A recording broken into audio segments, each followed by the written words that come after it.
Yang nampak di luar sana kayak 90%. Wah, hidup Anda itu rame sekali. Penuh gonjang-ganjing, penuh gejolak, ini itu ini. Sebenarnya kuncinya cuma di 10%. Kayaknya hebohnya 90%. Kunci kemenangannya itu di 10% itu. The tiny thing called your heart. Hal kecil itu namanya hati. Plus-plus sedikit sana sini.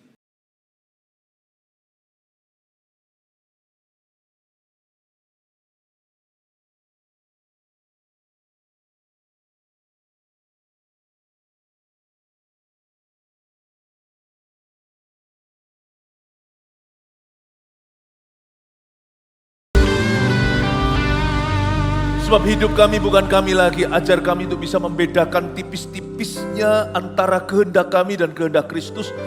Bukan di dalam hal-hal yang jahat dan buruk, itu ketara sekali, tapi justru di hal-hal yang baik, yang kedengarannya benar. Ajari kami berhati-hati Tuhan, supaya kami tidak jatuh dalam jebakan-jebakan setan dalam panggilan kami. Tidak jatuh dalam jebakan setan di dalam keluarga dan pelayanan kami dan pekerjaan kami. Jagai jemaat ini, aku berdoa, tutup bungkus dengan darah Yesus. Semua volunteer, semua full timer, semua pemimpin, semua ya Tuhan, anak-anak-Mu. Jagai selalu Tuhan, hari-hari ke depan Kau mau memberi kami kemenangan. Dan kami mau berjalan terus dari kemuliaan pada kemuliaan yang lebih besar. Tuntun kami ya Roh Kudus. Sampaikan sabda-Mu, firman yang memerdekakan itu, celikkan mata hati. Sembunyikan hamba-Mu di balik salib-Mu. Dalam nama Yesus, haleluya. Amin. Praise the Lord, puji Tuhan. Shalom semua. Sebelum duduk, coba sapa kiri kanan, katakan, Tuhan memberimu kemenangan. Puji Tuhan. Silakan duduk ya. Hari-hari ini Tuhan ingatkan saya tentang satu roh jahat. Dan itu juga roh ini terus menyerang kami. Saya selidiki lagi pengetahuan Alkitab saya dalam bahasa Yunani. Namanya diabolos, ini bukan bolos sekolah. Diabolos adalah setan yang tidak konfrontasi. Dia tidak terang-terangan dan bukan serang-serangan, tapi setan yang menghasut lewat perasaanmu. Lewat perasaan halus. Jadi kita kira kita itu sedang merasa sesuatu, padahal bukan. Dan setan yang membisikkan, jadi betul-betul pastor's whisperer. Iblis seperti ini bukanlah rankingnya tertinggi, tetapi dia termasuk petinggi-petinggi di dalam kerajaan iblis. Yang disebut di dalam Alkitab bukan hanya roh-roh jahat di udara, tetapi adversary. Kata diabolos sendiri dalam bahasa Yunani artinya pemfitnah, pendakwa umat Allah. Accuser, dan juga accuser and slanderer. Dan dia itu bisa kamuflase demikian rupa, menyerupai suara hati kita. Nah, kalau sesuatu itu jelas-jelas buruk dan jahat, kita langsung tahu itu bukan Tuhan. Nah, ini liciknya diabolos adalah dia pakai perasaan dan kelemahan Anda. Menghasut pikiran, sehingga kita kira kita sedang bergumul dengan pikiran sendiri. Pikiran negatif, kecewa, tiba-tiba kepingin sesuatu, tiba-tiba nostalgia, tiba-tiba seperti dibisikkan, lalu kita ingat kekasih lama, cinta lama membara. Tiba-tiba kepingin bawang prei, kepingin brambang merah yang ada di Mesir.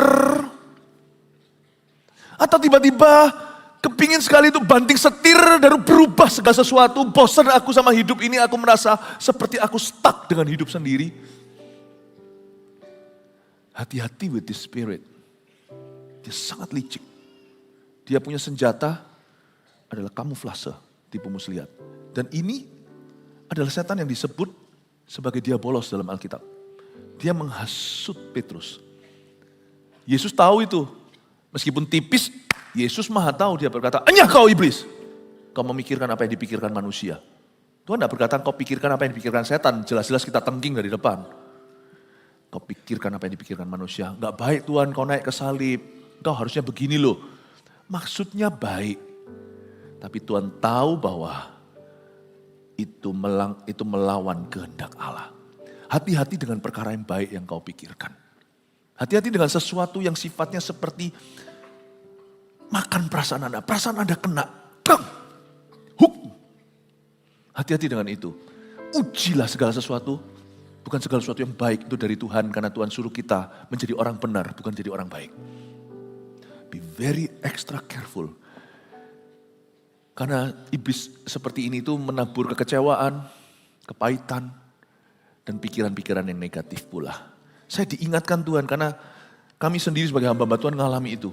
Luar biasa, berapa malam yang lalu, berapa malam berturut-turut. Saya gak bisa tidur.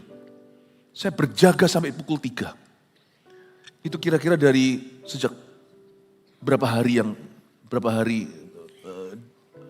ya, kira-kira 2-3 hari itu saya begitu. Saya berdoa, tiba-tiba aneh.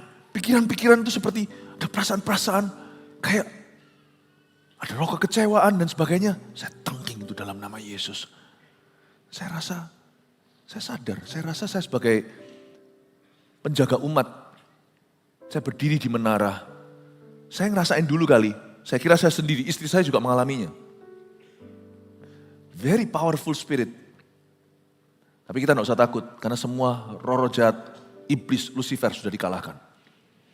But saya merasa saya perlu, iya enggak. Tiba-tiba istri saya ingatkan, kalau kita alami, jemaat pasti alami.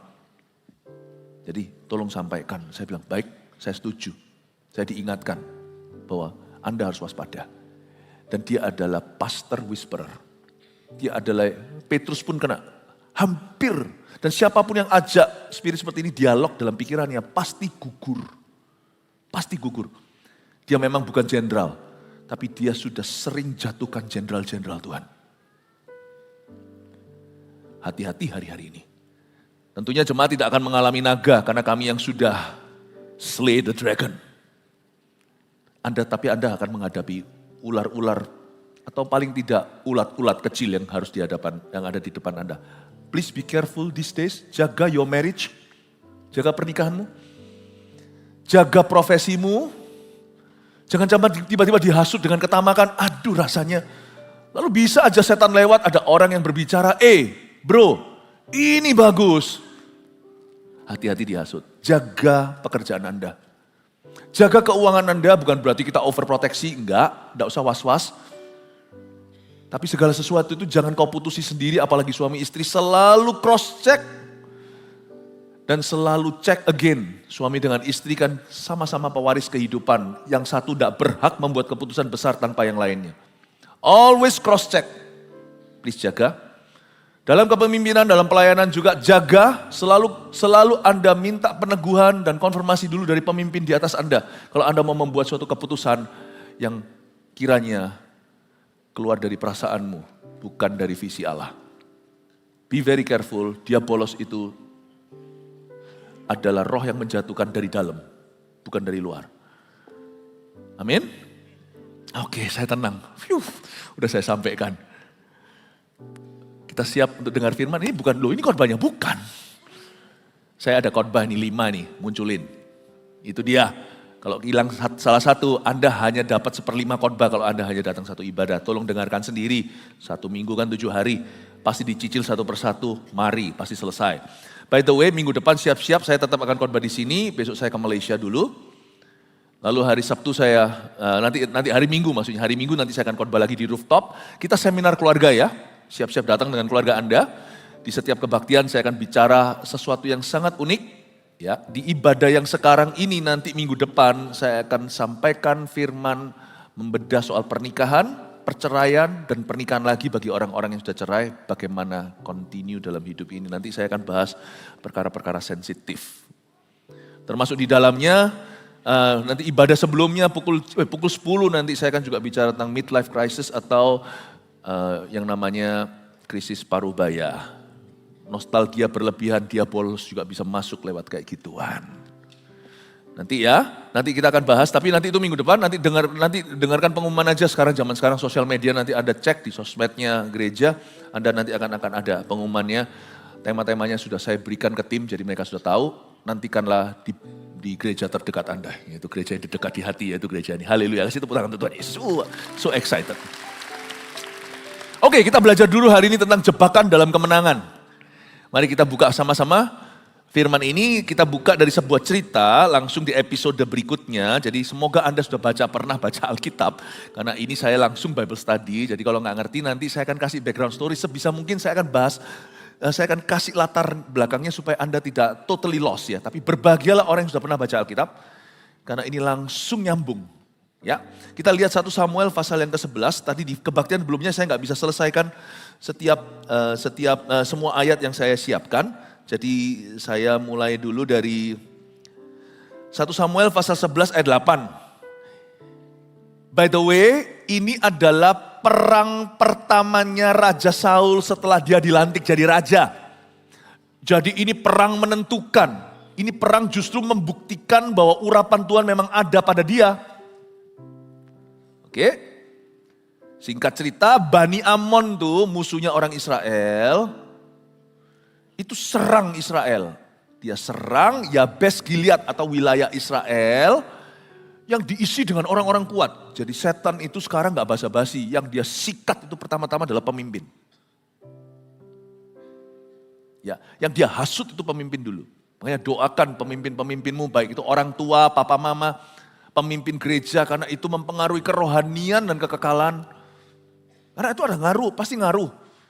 Ya, pemimpin di tempat kerja, jangan gigit tangan yang memberimu makan.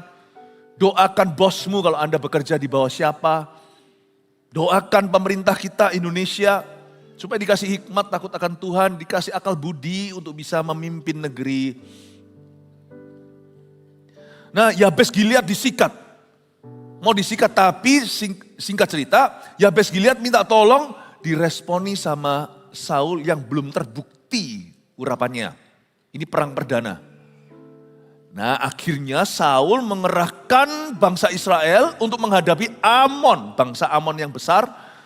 Bangsa Amon, ya, bangsa Amon ini sebenarnya masih kerabat Israel loh. Dia itu adalah keturunannya Lot, kemenakan Abraham.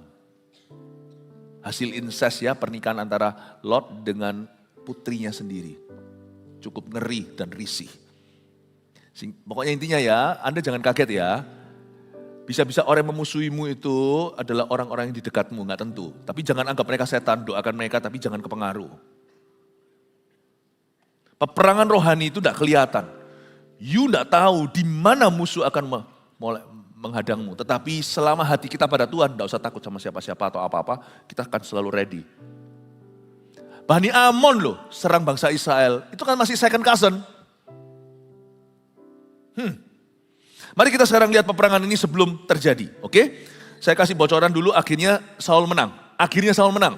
Coba katakan kanan kirinya, langsung enak kan gini. Kalau nonton drama Korea langsung ke episode 16, sudah tahu langsung hasil akhirnya. Ngomong kanan kirinya, akhirnya Saul menang. Amin, akhirnya Israel menang, amin. Oke, sekarang saya tunjukkan gimana permulaan perangnya. Kita lihat ayat 8. Ketika Saul memeriksa barisan mereka di Bezek, maka ada 300.000 orang Israel dan 30.000 orang Yehuda. Dibagi jadi dua. Waktu dia mulai sensus tentara. Ada 300.000 sampai orang Israel. Israel itu berapa suku? Saya kasih kuis. 20. Bukan. 12 ya. 12. Dari 12 suku itu, berapa suku yang berada di provinsi selatan Israel yaitu Yehuda? Siapa yang berani jawab? 2. Puji Tuhan, berhasil boleh bawa kursi tempat duduk Anda, Tante. Bawa pulang ke rumah nanti jadi oleh-oleh dari gereja. 2 itu adalah suku apa? Suku Benyamin dan suku Yehuda. Suku Benyamin adalah suku yang terkecil, itu adalah sukunya Raja Saul. Yehuda sukunya Raja Daud. Makanya Yesus keturunan Yehuda disebut singa dari Yehuda. Jadi Israel itu lebih banyak, 10 suku yang disebut Israel Utara. 10 suku, Yehuda hanyalah 2. Tapi kenapa dipisah padahal mereka itu rame-rame bersama, wong kerajaan tidak pecah? Kerajaan tidak pecah. Nanti itu pecah di zamannya anaknya Salomo, yaitu Rehabeam. Kok sekarang dipisah ya, ada 300.000 orang Israel, 30.000 orang Yehuda. Kayaknya rame-rame, tapi kunci kemenangan itu sedikit orang. Anda harus sadar loh ya, kunci kemenangannya Israel hari itu adalah suku Yehuda dan suku Benyamin.